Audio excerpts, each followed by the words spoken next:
Bien-aimés en Christ, prêtons nombreux oreilles à cette émission de la Voix de l'Éternel Dieu, dont le thème de cette semaine est apprenons à faire usage du temps avec un discernement. Alors, la troisième partie de ce thème qui parle du temps des hommes et qui doit être développé comme suit. Comment comprendre le temps que Dieu a fixé pour l'homme? En deuxième partie, comment faire usage du temps adéquat de Dieu? Alors, en première partie, comment comprendre le temps que Dieu a fixé pour l'homme? Qu'est-ce qu'on appelle le temps? C'est la durée de la continuité. C'est le cumul du temps que nous vivons. C'est l'époque. C'est la période. Alors, le temps que nous avons eu à définir plus tôt, au niveau de Dieu, le temps n'a pas de limite.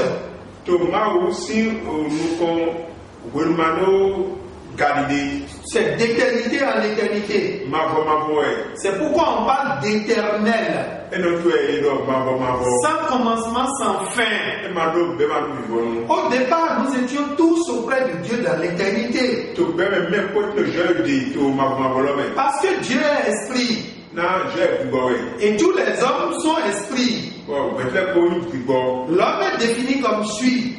L'homme est un esprit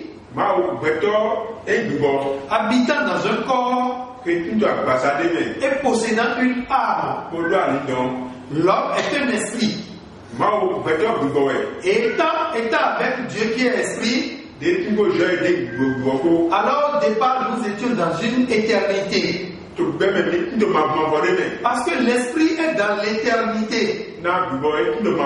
L'esprit n'a pas de fin. C'est ce qui est la matière qui a une fin. Et quand nous prenons le corps, Dieu nous a assujettis à un temps. Et ce temps commence quelque part et se termine quelque part. Ce temps commence à partir de notre naissance clinique. Autrement, ce temps commence à partir du moment où notre père rencontre notre mère et nous sommes conçus dans le ventre.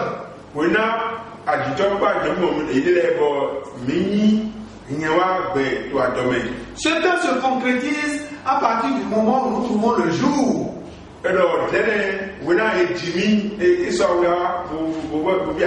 Et ce temps est divisé en 4 phases prépondérantes. La première phase, c'est de la naissance clinique jusqu'à notre enfance. C'est en ce moment où nous apprenons à marcher, nous apprenons à manger, nous apprenons à parler. C'est la période d'initiation.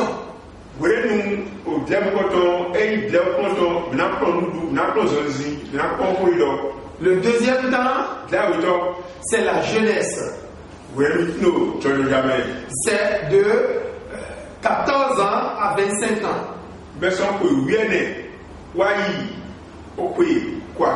C'est en ce moment où nous accumulons les connaissances pour pouvoir les appliquer à partir du moment où nous devenons adultes. Et notre âge adulte, c'est de 25 ans à 64 ans.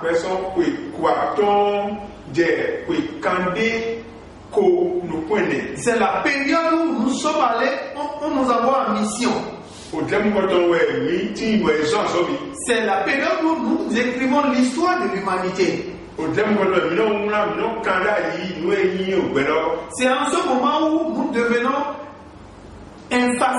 l'homme qu'on n'efface plus sur l'humanité.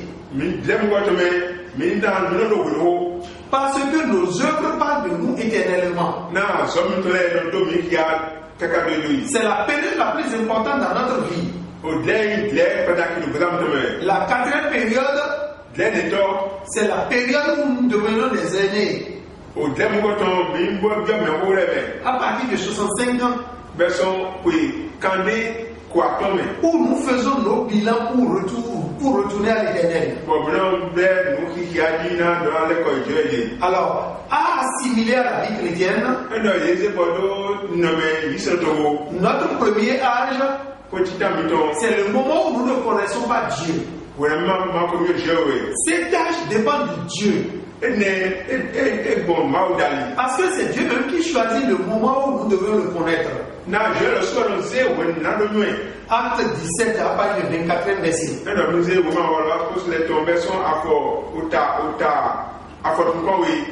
Il dit, j'ai permis à l'homme de me chercher en tâtonnant, sachant que je ne suis pas loin de lui. Et j'ai fixé les temps où il me connaîtra.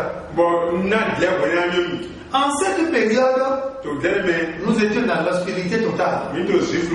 Mais au moment où nous avons la repentance, c'est la fin de notre premier âge et le début de notre deuxième âge, qui est notre repentance, qui est le moment où nous avons reçu l'Esprit Saint. En ce moment-là, nous allons à l'école de Dieu. Osée 2, verset 16.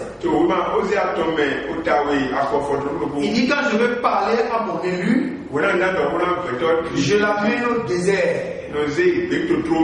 C'est la période qui correspond également à la période de la sortie des enfants d'Israël de l'Égypte. Quand ils étaient en Égypte, ils étaient à leur premier âge.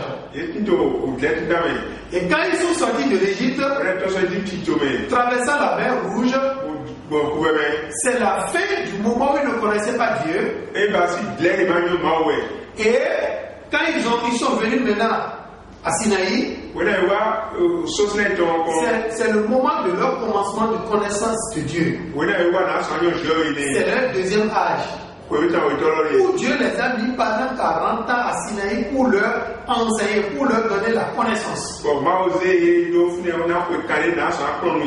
Et leur troisième âge commence à partir de leur sortie de Canaan pour atteindre leur sortie de Sinaï pour atteindre Canaan, la terre promise.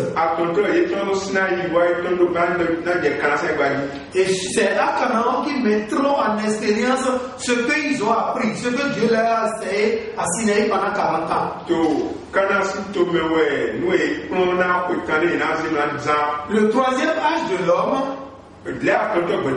c'est le moment où Dieu l'envoie en mission. C'est le moment où il a connaissance de la mission que Dieu lui a attribuée. C'est en ce moment où Jésus avait 30 ans, où il a été se faire baptiser, où son ministère a commencé à durer 3 ans et demi.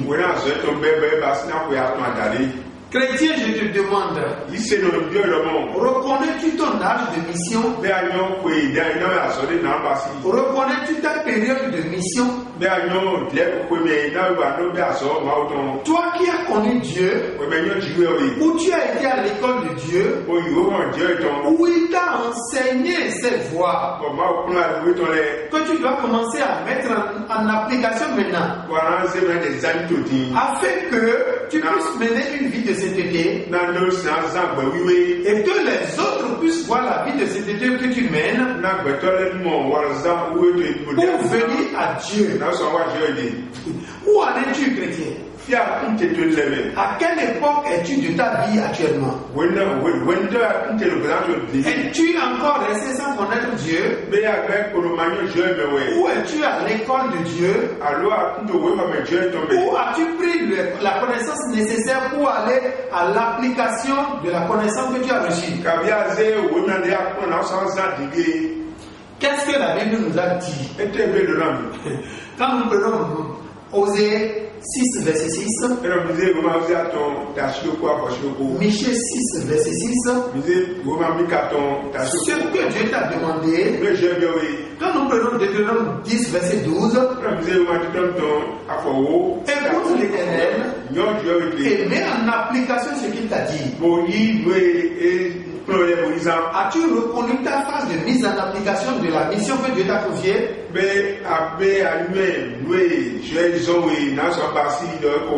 Afin que les hommes puissent voir tes manières de faire et venir à Dieu. 1 Pierre 2, 12. Là où les gens calomniaient Dieu, est-ce que tes comportements amènent les gens vers Dieu? Ceux qui avaient au préalable calomnié Dieu, tu es dans la phase la plus explicite de ta mission. Et à la dernière phase de ta mission, la dernière phase de ton temps, tu peux dire comme l'apôtre Paul, 2 Timothée 4,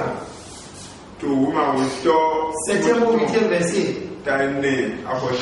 J'ai combattu le bon combat. J'ai mis la course, j'ai fait la course comme cela se doit. Maintenant, je puis m'attendre à la couronne de grâce. Où en es-tu dans les 4 étapes de ton temps? Ce n'est qu'ainsi qu'avec le discernement, tu peux apprendre à connaître le temps dans lequel tu es.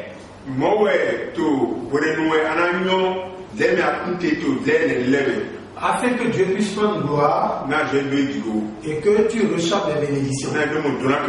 Que Dieu bénisse sa parole.